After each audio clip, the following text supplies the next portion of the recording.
मेरे साथ जुड़े इस चैनल में सभी विद्यार्थियों का मेरा नमस्कार। आपका सभी का इस चैनल पर स्वागत है। आज हम पार्ट 3 में हमने वीडियो के पहले पार्ट और दूसरे पार्ट को जो 10th पर्सनालिटी के जो पर्सनालिटी 1.1 थी उसके 2 पार्ट हमने कंप्लीट कर लिए। आज हम पढ़ेंगे पार्ट 3। पार्ट 3 के अंदर हमारा होगा क्वेश्चन नंबर 3। इस क्वेश्चन को आज हम पढ़ेंगे। तो आप सभी का अपने YouTube इस चैनल पर आप सभी का स्वागत है। और आज हम स्टार्ट कर लेते हैं अपना क्वेश्चन नंबर 3। और देखिए क्वेश्चन नंबर 3 अपना है क्या, उसको देखने से पहले इसको पढ़ लेते हैं ताकि पता चल जाएगा। देखो क्या कह रहा है कि अभाज्य गुणनखंड विधि द्वारा निम्नलिखित पूर्णांकों के HCF और LCM ज्ञात कीजिए। यानी कि आज हमें इस क्वेश्चन नंबर 3 के अंदर सिर्फ और सिर्फ क्या करना है कि ये जितने भी अपने 12, 15, 21 जिस प्रकार ये पहला क्वेश्चन है, दूसरा क्वेश्चन है और ये तीसरा क्वेश्चन है, इन सभी क्वेश्चन के हमें क्या ज्ञात करने हैं, HCF और LCM। जो हमने पार्ट 2 कंप्लीट किया था पर्सनालिटी 1.1 का, उस पार्ट 2 में भी हमने दो पूर्णांकों के जो पूर्णांकों का युग्म था उनके HCF और LCM निकाले थे। सेम उसी प्रकार इसी में भी HCF और LCM निकालना है। उसमें जांच भी की थी, लेकिन इसमें कोई जांच करने का हमें पूछ नहीं रखा, हमें सिर्फ HCF और LCM निकालना है। तो जैसा क्वेश्चन है उसी टाइप से हम इसको हल करेंगे। तो पहला जो क्वेश्चन है अपना, उसका हल यहाँ पे 12, 15, 21। अब इसको किस प्रकार से हम हल करेंगे, तो सबसे पहला तो हम अभाज्य गुणनखंड विधि, तो अभाज्य गुणनखंड विधि द्वारा इसका आंसर करते हैं। तो सबसे पहले जैसे 12, देखो हमने पहले भी कर चुके हैं अभाज्य गुणनखंड विधि। तो अब आपको तो सभी क्वेश्चनों के अभाज्य गुणनखंड करना तो आसानी से आ गया होगा। तो आज 12, फिर हम 15 का भी निकालेंगे, फिर हम 21 का भी निकालेंगे, ताकि इन तीनों का निकालने के बाद हम पता कर सकते हैं HCF और LCM। तो 12 का निकालते हैं, किसका भाग जाएगा आप सबको पता है। अब तो किसका जाएगा, पीछे 2 है तो इकाई का अंक 2 का भाग जाएगा। 2 का भाग 12 में दोगे 6 बार, और फिर इसमें 2 का जाएगा 3 बार, 2 तिया 6, और फिर इसमें वापिस 3 में खुद 3 का ही जाएगा और नीचे आएगा 1। ये आपके 12 के अभाज्य गुणनखंड कंप्लीट। इसी प्रकार हम 15 के करेंगे। अब 15 के करेंगे तो देखिए, अब इसमें 2 का तो जाएगा नहीं क्योंकि पीछे 5 है इकाई का अंक, और तो 2 का नहीं जाएगा तो 3 का देखेंगे, 5 और 1 6, तो 3 का भाग इसमें जाएगा। मैं अब इसको कर रहा हूँ, तो आप सभी को आता है तो अभाज्य गुणनखंड करना। 3 पंजे 15, ये 5 बार जाएगा, और फिर बाद में 5 में 5 का जाएगा, और नीचे आएगा 5 का भाग 5 में 1 बार। और इसी प्रकार 21 में 2 का नहीं जाएगा, सीधा किसका देना है, 3 का। कितनी बार जाएगा, 3 7 21, 7 बार, और 7 में किसका जाएगा, 7 का, और कितना आएगा नीचे 1, 7 एकम 7।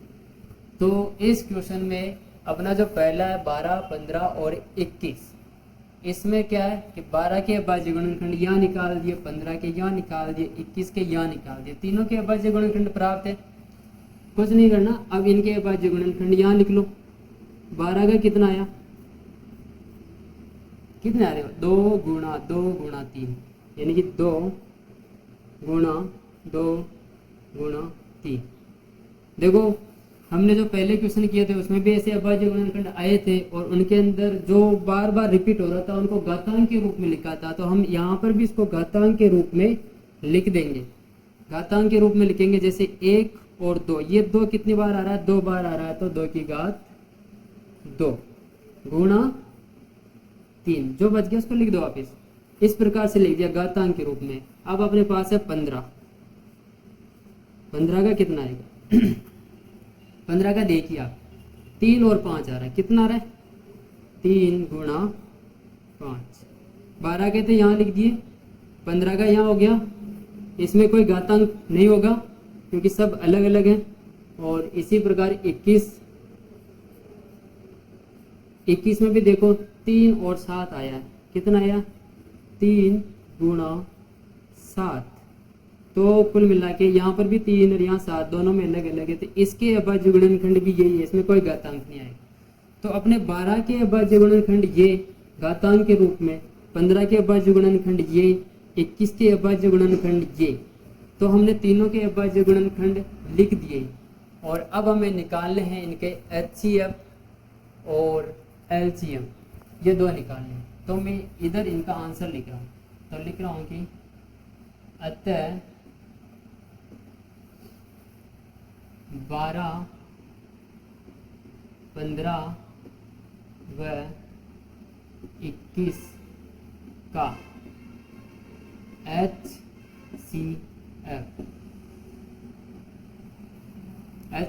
वैसे इसको क्या बोलते हैं? HCF को महत्तम समाप्रत्य। क्या बोलते हैं? महत्तम समाप्रत्य। तो HCF क्या होगा? 12, 15, 21 का HCF क्या होगा? देखो यहाँ से देखो, HCF का मतलब क्या होता है? पिछली वीडियो में बताया था। HCF का मतलब क्या होता है कि इन तीनों चीजों के अंदर, इनकी जो अभाज्य गुणनखंड है उनके अंदर समान चीज क्या आ रही है, वो जो बिल्कुल तीनों में नजर आ रही है आपको। देखो 12 के अंदर कहाँ लिखे? यहाँ देखो, इसमें 2 है, क्या इसमें है 2?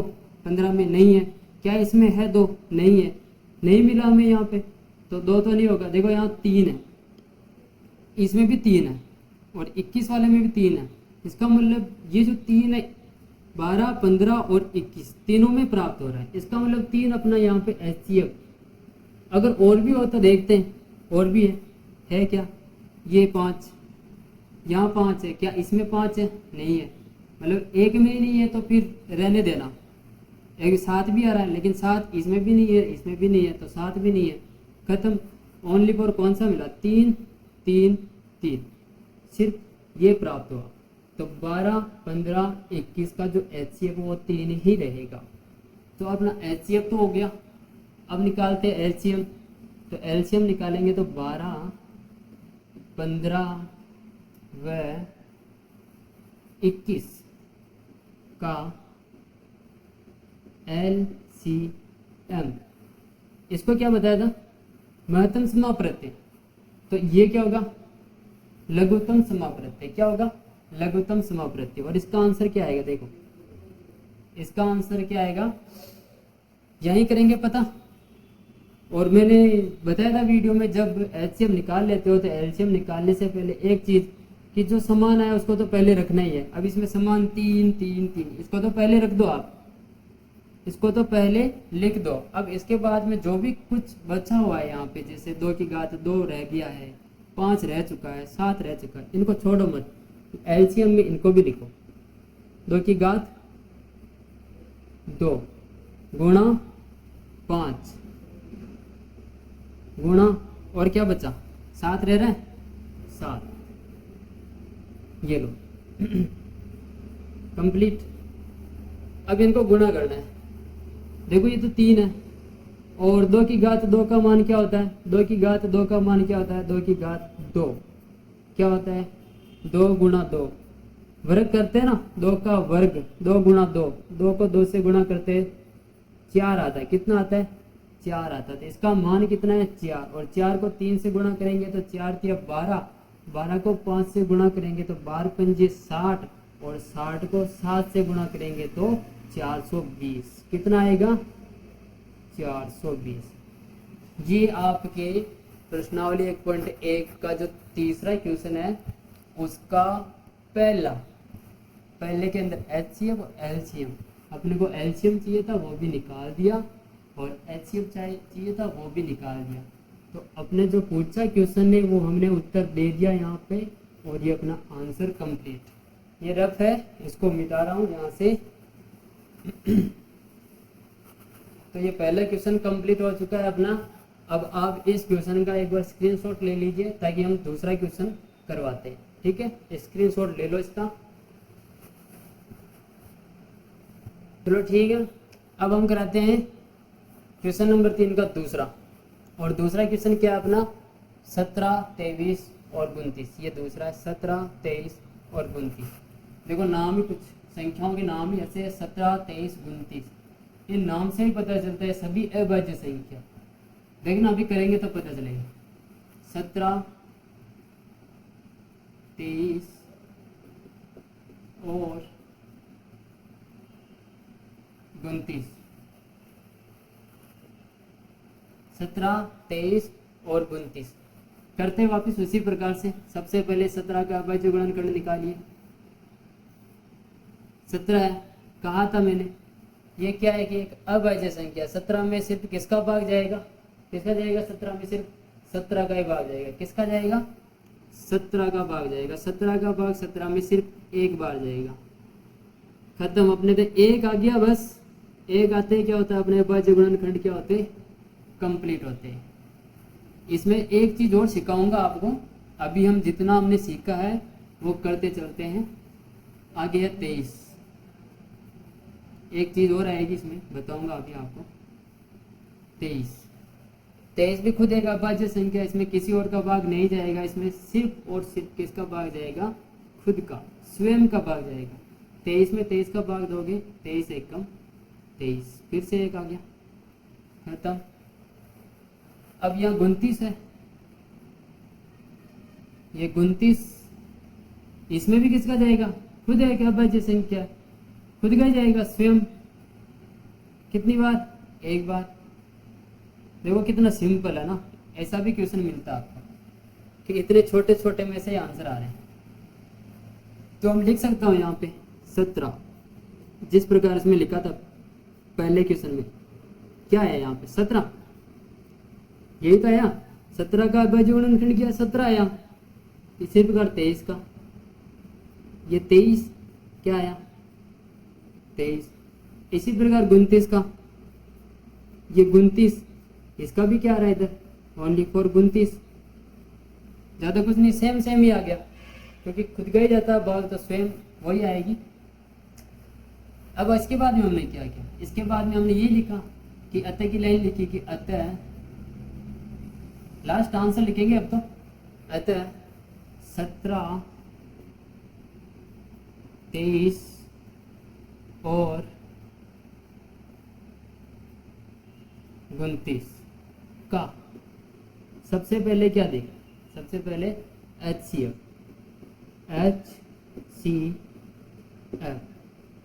कितना आएगा। अब आप सोच रहे होंगे कि HCF, अब सर ने तो ये बताया कि HCF क्या कहाँ से निकालते हैं, कि इनके अंदर जो सामान मिलता है लास्ट में, ये जो अभाज्य गुणनखंड करते हैं इसमें जो चीज़ समान होती है वो यहाँ लिखी जाती है, वही HCF होता है, महत्तम समापवर्ती। लेकिन अब जब आप यहाँ देखोगे तो आपको देखो 17 का 17, 23 का 23, 29 का 29, यहाँ तो कोई समान नहीं है। अब चक्कर पड़ गया कि यहाँ क्या लिखा जाए, क्या होगा ऐसे, भारी समस्या होगी ना। तो जब इस टाइप का आपको कोई दिक्कत आए तो इसमें कोई उलझन वाली कोई बात नहीं है, सीधी सी बात है। जब 17, 23, 29 कुछ भी समान नहीं आ रहा है तो इन सब के अंदर 17 को 1 से गुणा करो, 17 को 1 से गुणा करोगे 17 ही आएगा। 23 को भी आप 1 से गुणा करो, 23 को 1 से गुणा करेगा 23 ही आएगा। 29 को भी आप 1 से गुणा करो, 29 को आप 1 से गुणा करोगे 29, मतलब 29 ही आएगा। तो अब आप देखो तो क्या 17 के अभाज्य गुणनखंड 17 गुणा 1, 23 के 23 गुणा 1, 29 के अभाज्य गुणनखंड 29 गुणा 1 हो सकता है, हो सकता है, क्योंकि गुणा करने पर वापस वही आ रहे सेम। तो अब देखो हमारे HCF का क्या मतलब होता है, समान चीज। अब समान चीज इसमें भी 1 है, इसमें भी 1 है, इसमें भी 1 है, तो क्या एक आंसर नहीं हो सकता, हो सकता है ना। कहने का मतलब आपको HCF नहीं मिल रहा है तो उसका आंसर 1 भी है। सबसे छोटी संख्या जिसका HCF 1 होता है, ये एक ऐसी संख्या सबसे छोटी है, अगर किसी का HCF नहीं निकल रहा है तो उसका आंसर 1 होता है। क्या होता है, 1 होता है। तो ये अपना HCF हो गया। अब आप ज़्यादा उलझन में मत रहना कि आप ऐसे नहीं कि यहाँ मेरे को मिल नहीं रहा है यार क्या करूँ, तो ऐसे कुछ मत सोचना, बस नहीं मिल रहा है तो 1 तो मौजूद ही रहता है, 1 तो सब में मौजूद रहता है, तो 1 HCF हो गया। अब आगे LCM 17, 23 और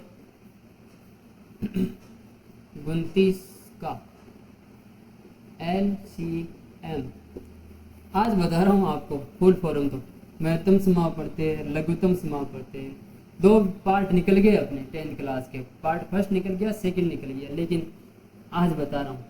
वैसे आता है आपको महत्तम समापवर्ती, लघुत्तम समापवर्ती। चलो एलसीएम के लिए क्या कहा था, जो समान है वो तो लिखते ही हैं। अब ये तो पहले से, तो अपन ने HCF निकालने के लिए एक लिखा, बाकी तो एक लिखने की जरूरत ही नहीं थी। कोई बात नहीं, लिखा है तो लिख देते हैं। एक गुणा, लिखने में क्या जा रहा है, समझ में आना चाहिए बस। 17, 23, 29 जो बच जाते हैं उनको लिखते ही है LCM में। 17 गुणा 23 29, 1 गुणा 17 गुणा 23 गुणा 29। चलो ये आ गया अपना LCM। अब इनको हम गुणा करेंगे, एक को गुणा करेंगे 17, 17 एकम 17, 17 को 23 से गुणा करेंगे, फिर 29 से गुणा करेंगे। देखो गुणा करेंगे, गुणा करने में टाइम निकल जाएगा। तो गुणा करना वैसे आपको आता है, अपनी कॉपी में अपनी नोटबुक में इसको गुणा कर लेना। इसका आंसर आएगा आपके 11,339, 11,339 इसका आंसर आएगा। और ये अपना इस क्वेश्चन का आंसर कंप्लीट। मेरे को पता है इसका आंसर क्या है, इसलिए मैंने डायरेक्ट लिख दिया। आप गुणा करके देख लेना, यही आएगा। ठीक है, तो ये अपना जो अपना सेकंड क्वेश्चन था, क्वेश्चन नंबर 3 का, वो कंप्लीट, पहला भी कंप्लीट हो गया। तो इस टाइप से आप इतने सरल सरल क्वेश्चन है ना आपके 10th क्लास और 9th क्लास, इस बार आपका जो सिलेबस है ना 30% लेस होके इतना इजी है ना। आप चाहो तो 100 में से कोई जो टैलेंट बच्चा हो तो 100 में से 100 पक्का लाएगा, 100%। और 90, 80 आप चाहो जितने नंबर लाओ, बस मेहनत करनी है। आप मेहनत करोगे फल मिलेगा। ठीक है, तो 11,339 कंप्लीट है आपका क्वेश्चन नंबर। एक बार इसका स्क्रीनशॉट ले लो, इसके बाद में हम करते हैं क्वेश्चन नंबर 3। ले लो। चलो लास्ट क्वेश्चन पे आ गए हैं। अब हम लास्ट क्वेश्चन को भी हल कर लेते हैं, फिर देखते हैं देखिए क्या है अपना लास्ट क्वेश्चन। 8, 9 और 25 ऐसे क्या करेंगे। 8 किसका जाएगा, 2 का, सबको पता है। 2 का भाग 8 में 2 चौक 8, फिर 2 का भाग कितने, 2 दूना 4, फिर 2 का भाग 2 एकम 2। ले इसमें तो 2 का ही गया, इसमें तो 2 का ही गया, 3 का तो कोई काम ही नहीं है। 9, चलो इधर 2 का चला गया तो क्या है, अब की बार 9 आ गया। मैं 9 आ गया तो क्या अपन 3 का देंगे, यहाँ पे 2 का कोई काम नहीं है। 3 का भाग 3, फिर इस 3 में 3। देखो कितने ईजी है ना, फटाफट आंसर आ रहे हैं। ये लो, ये खत्म। यहाँ 2 का, यहाँ 3 का, इसने फिर अलग दे दिया। कोई बात नहीं, हम तो कर लेंगे, हमें तो अविभाज्य गुणनखंड आते हैं ना, हमें क्या दिक्कत है। हम स्टूडेंट को तो आते हैं, आप विद्यार्थी बहुत टैलेंट हो।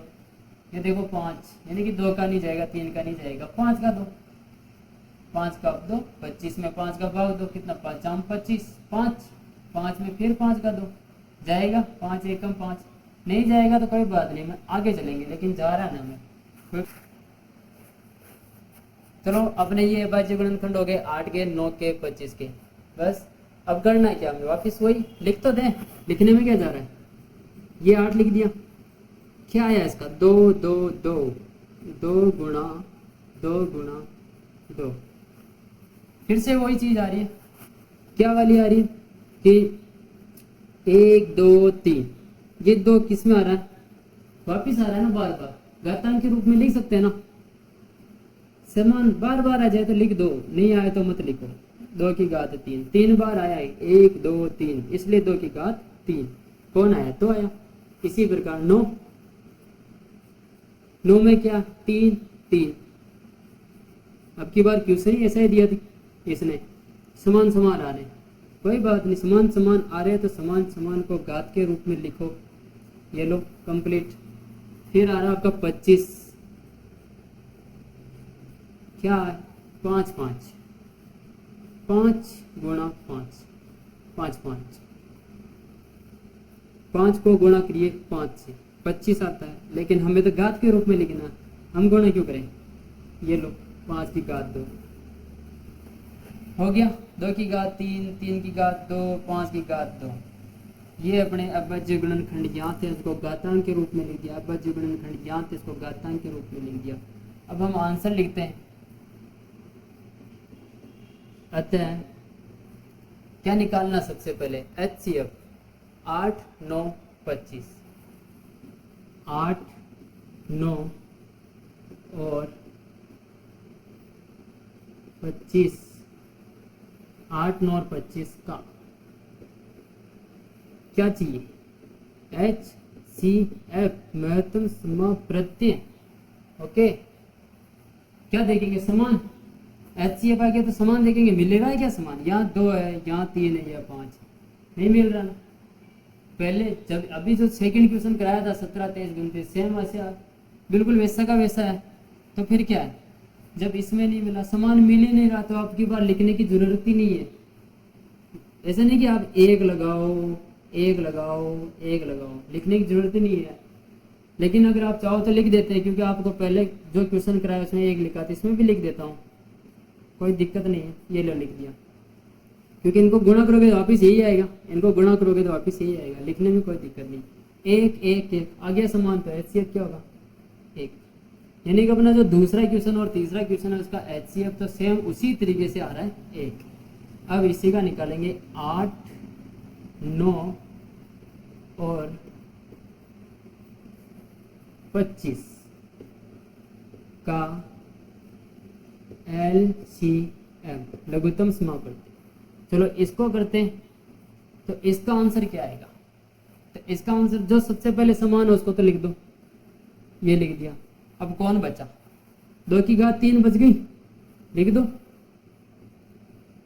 2 की घात 3, 3 की घात 2 ये भी बच गई, इसको भी लिख दो 3 की घात 2, 5 की घात 2 ये भी बचा हुआ है, इसको भी लिख दो 5 की घात 2, ये लो। तो 8 9 और 25 का LCM करो, गुण करें, एक को गुणा करोगे तो वापिस वही आएगा। इनको गुणा कर लेते हैं, इस सबको। 2 की घात 3, 2 की घात 3 कितनी होती है, तो 2 की घात 3 का आंसर आता है आप 2 गुणा 2 गुणा 2, 2 दूना 4 दूना 8, यानी कि 2 की घात 3 का आंसर आता है आपके 8। गुणा करेंगे भी 3 की घात 2, तो 3 की घात 2 का आंसर, तो 3 इंटू 3, तो 3 3 9, कितना 9।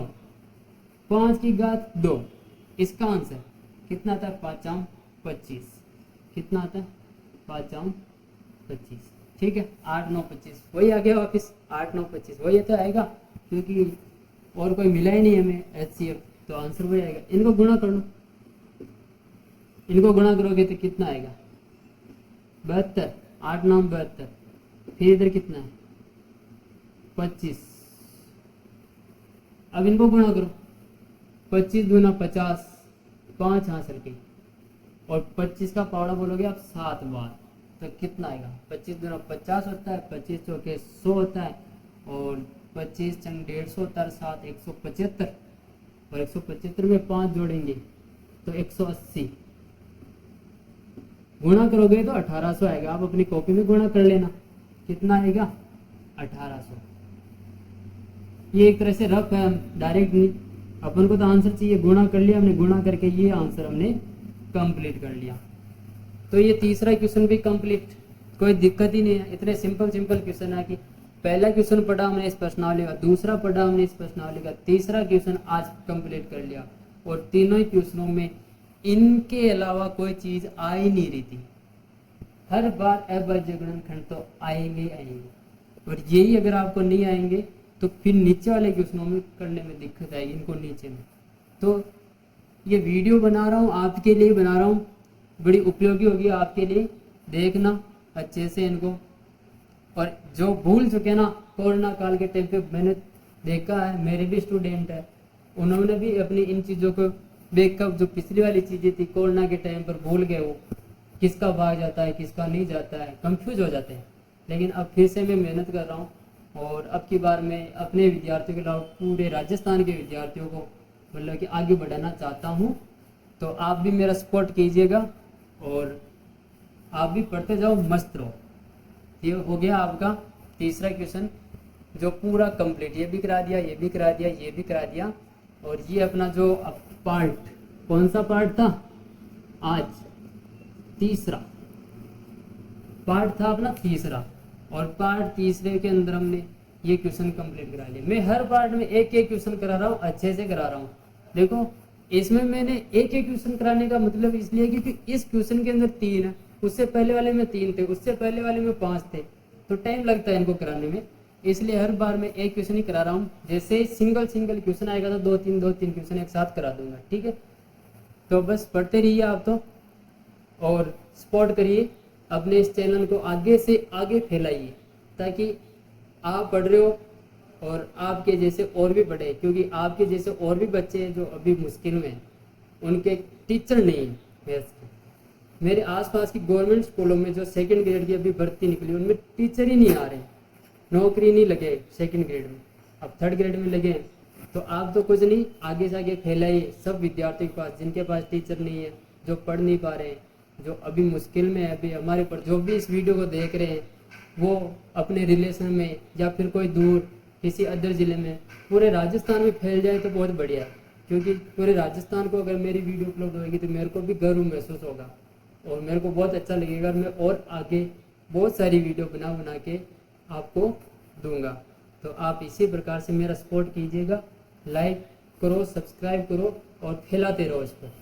तो इसी के साथ हम, वैसे इसका स्क्रीनशॉट तो ले लो, इसका स्क्रीनशॉट ले लो, फिर बाद में चलते हैं। ओके, हो गया स्क्रीनशॉट आपका। अगली क्लास में मिलूंगा आपसे, और अगली क्लास में इसी प्रकार बहुत ही अच्छी वीडियो लेके आऊँगा और आपको अच्छे से धीरे धीरे समझा के एकदम कंप्लीट कर दूंगा। कोई घबराने की जरूरत नहीं है, मैं आ चुका हूँ, रोज़ डेली आपके लिए वीडियो बनाऊंगा, रोज़ डालूंगा। आज मेरी यूट्यूब पे तीसरी वीडियो है, ऐसे कर करके मैं जितनी हो सके उतनी वीडियो डालूंगा। और कोई वीडियो ऐसे नहीं है कि पेमेंट लगेगा वो लगेगा, नहीं, अपनी सारी वीडियो फ्री रहेगी, सारी वीडियो यूट्यूब चैनल पे मिलेगी। जो पर्सनाली सर्च करनी है उस पर्सनाली को सर्च करना। अभी तो तीसरा पार्ट बना है, ऐसे धीरे धीरे बढ़ते हैं, इसलिए धीरे धीरे हम कंप्लीट कर लेंगे। तो अभी तो मैं चलता हूँ, फिर मिलेंगे नेक्स्ट क्लास में। जय हिंद।